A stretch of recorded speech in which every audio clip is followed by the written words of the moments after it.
बिस्मिल्लाहिर्रहमानिर्रहीम अस्सलामुअलैकुम। आज की इस वीडियो में हम डिस्कस करेंगे कि how to maintain total record sheets for your annual accounts, कि आप अपने एनुअल अकाउंट्स के लिए कैसे टोटल रिकॉर्ड शीट मेंटेन कर सकते हैं। तो वीडियो स्टार्ट करने से पहले अगर आपने हमारे चैनल को सब्सक्राइब नहीं किया, जल्दी से सब्सक्राइब कर ले और साथ में बेल आइकन भी प्रेस कर दें ताकि आपको हमारी लेटेस्ट वीडियो की नोटिफिकेशन मिलती रहे। तो वीडियो स्टार्ट करते हैं। सबसे पहले हम समझते हैं कि टोटल रिकॉर्ड शीट होती क्या है, हम इसको किस पर्पस के लिए मेंटेन करते हैं। तो देखिए, जब भी आप अपने एनुअल अकाउंट्स मेंटेन करते हैं कंपनी के, तो उसमें आपको डिफरेंट किस्म की जो है इंफॉर्मेशन चाहिए होती है। मिसाल के तौर पे आपने पूरे साल में कितनी सेल की, कितनी परचेजेस की, आपने कितने एक्सपेंसेस पे किए, उसके बाद आपने बैंक्स की कितनी ट्रांजैक्शन की है, कितनी पेमेंट्स रिसीव की, कितनी पेमेंट्स आपने जो है अपने वेंडर्स को पे की है। तो वो सारी की सारी आपको डिटेल चाहिए होती है। तो उस डिटेल को हम एक ही शीट पे रिकॉर्ड करते हैं, उस शीट को हम कहते हैं टोटल रिकॉर्ड शीट। अब इस शीट का जो फॉर्मेट है वो आप अपनी मर्ज़ी से अपनी रिक्वायरमेंट्स के मुताबिक इसको जो है डिज़ाइन कर सकते हैं, लेकिन मैंने ये एक इसका फॉर्मेट डिज़ाइन किया है जो कि बहुत ही इजी है और बहुत ही आसान है। तो सबसे पहले आप अपनी कंपनी का नाम लिखेंगे, जिस तरह मैंने यहाँ पे लिखा हुआ है कैसर एंड कंपनी प्राइवेट लिमिटेड। उसके बाद आप टाइम पीरियड लिखेंगे कि आप ये जो शीट मेंटेन कर रहे हैं कब से कब तक मेंटेन कर रहे हैं। तो जो ये शीट मैं मेंटेन कर रहा हूँ वो है 1 जुलाई 2017 से 30 जून 2018 तक। उसके बाद मेरे पास ये कुछ हेडिंग्स हैं कि ये हमारे पूरे साल में कुछ एक्टिविटीज़ हुई है। तो सबसे पहले मेरे पास सीरियल नंबर, यहाँ पे मैं 1 2 3 4 5 सीरियल नंबर दिए हैं। उसके बाद मैंने यहाँ पे मंथ्स, यानी जो मैं यहाँ पे डाटा रिकॉर्ड करूँगा वो मंथली रिकॉर्ड करूँगा। मेरे पास जुलाई 2017, अगस्त 2017 से लेकर जून 2018 तक मेरे 12 महीने 12 मंथ कंप्लीट होते हैं। अब यहाँ पे जो मैं शीट मेंटेन कर रहा हूँ ये बेसिकली 12 मंथ के लिए मेंटेन कर रहा हूँ। जुलाई 2017 से लेकर 30 जून 2018 तक मेरे जो है 12 मंथ कंप्लीट होते हैं। तो जो सबसे पहले मेरे पास हेडिंग्स है वो है सेल्स। अब यहाँ पे जो मेरे पास मंथ वाइज जितनी सेल हुई है वो मैं हर मंथ में रिकॉर्ड करूँगा। तो देखिए, मेरे पास सबसे पहले जो जुलाई में सेल हुई है वो 1 लाख, अगस्त में मेरे पास 92,230, फिर सितंबर, अक्टूबर, नवंबर, दिसंबर, इसी तरह जुलाई से लेकर जून तक जितनी मेरी सेल हुई है वो मैंने इस शीट में मंथ वाइज जो है वो रिकॉर्ड कर ली है। और उसके बाद एंड पे जो है मैंने इसका सम लिया, पूरे साल की मैंने सेल को जो है यहाँ पे प्लस किया।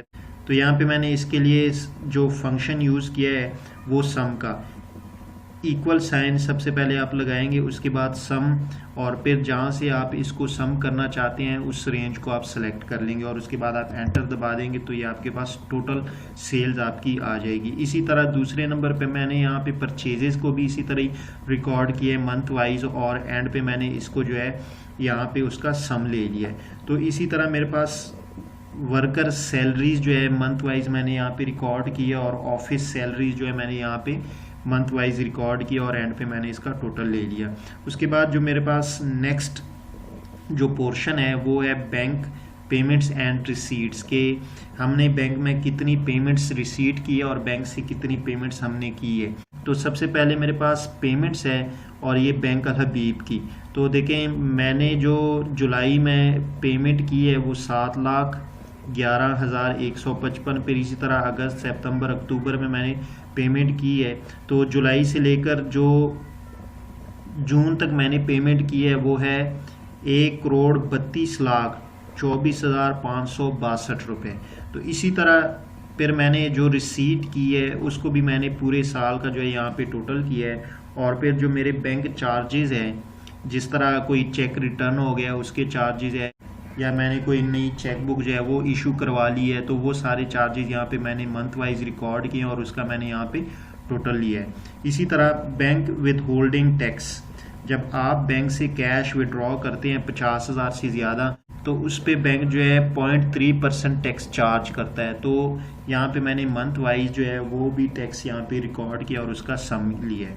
तो इसके बाद मेरे पास नेक्स्ट बैंक जो है वो अलाइड बैंक लिमिटेड। अब इसकी मैंने इसी तरह सबसे पहले पेमेंट्स रिकॉर्ड की है, फिर रिसीट्स रिकॉर्ड की है, फिर बैंक चार्जेस है, और फिर बैंक जो है विद होल्डिंग टैक्स जो कैश विड्रॉ पे डिडक्ट करता है, तो मैंने उसका भी यहाँ पे सम लिया है।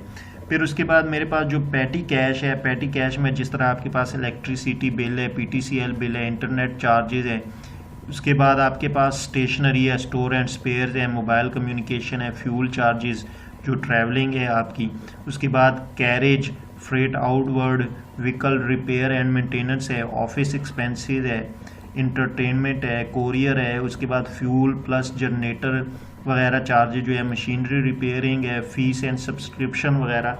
ये जो हमारी कंपनी है इसके ये डिफरेंट किस्म के एक्सपेंसेस पूरे साल में इनकर्ड हुए, तो इनके भी यहाँ पे हमने हेड्स बना लिए और इनको हमने मंथ वाइज जो है रिकॉर्ड किया और इन सब का हमने टोटल लिया है। अब उसके बाद हमारे पास नेक्स्ट जो है मैंने किया है यहाँ पे पेएबल्स के सैलरी जो है वो कितनी पेएबल है, और इसी तरह मेरे पास जो बिल्स वगैरह है वो कितने पेएबल है, इलेक्ट्रिसिटी बिल कितने पेएबल है, PTCL बिल कितने पेएबल है, और इंटरनेट चार्जेस मेरे पास जो है वो कितने पेएबल है जो हमने जून के जुलाई में पे करने हैं। अब आप यहाँ पे और भी जो है अपनी इंफॉर्मेशन रिकॉर्ड कर सकते हैं, जिस तरह हमने bank balances and tax deduction के जुलाई 2017 से जून 2018 तक बैंक ने जो है हमारे कितने टैक्स डिडक्ट किए हैं और हमारे पास बैंक का जो क्लोजिंग बैलेंस कितना था। अब ये देखिए हमारे पास जो बैंक नेम है अलाइड बैंक और बैंक अल हबीब, बैलेंसेस एट बैंक्स 1169 और 8,91,927। फिर टैक्स जो हमारा डिडक्ट हुआ है 1814 और 7,896, तो इन दोनों को हमने जो है कॉलम वाइज प्लस किए।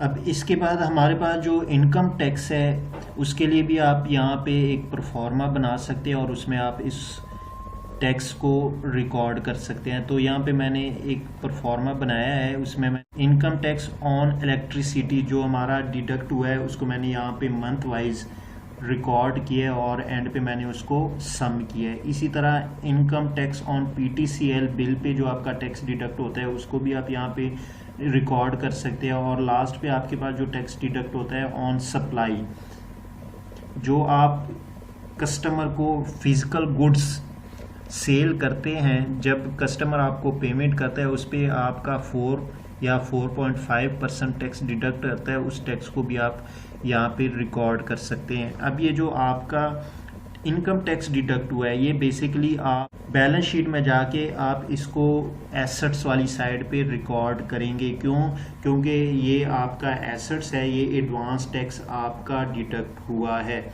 तो इस तरह आप जो है टोटल रिकॉर्ड वाली शीट मेंटेन कर सकते हैं। इसके अलावा जितना भी आपके पास डाटा हो तो वो आप यहाँ पे रिकॉर्ड कर सकते हैं।